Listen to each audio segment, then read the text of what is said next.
سلام، چطورید؟ شنیدید ما ایرانیا یکی داریم به اسم امام رؤوف، امام رضا. منو شفا داد.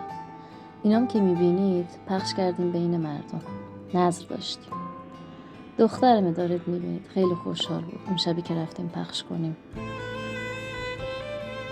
بعدش دیگه برگشتم به زندگی عادی.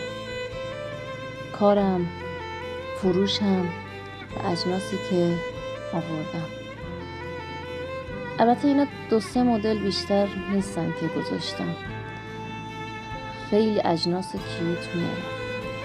دخترم رو بردمش کلاس. یه شب بود دخترم اینجا داشتم میخواستم اجاق تمیز کنم، اجاق گازمو. گفت مامانی من اول غذا بپزم بعد تمیز کنم. اون شب دخترم غذا برام آماده کرد. یه روزایی ما میریم کتابخونی. اینجا دخترم میخواد براتون غزل بخونه. میشنویم.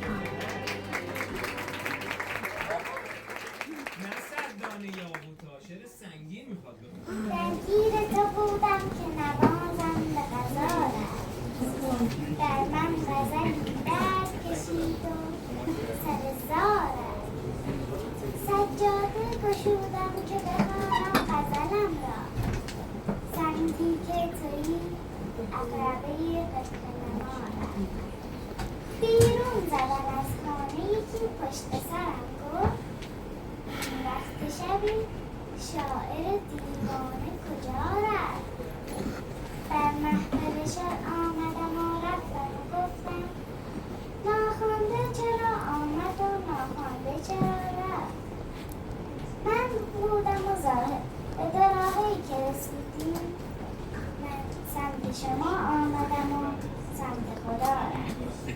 میراث بپوشد به فراموشیت شعر، سوزاندمشان گونه که دودش به هوا رفت.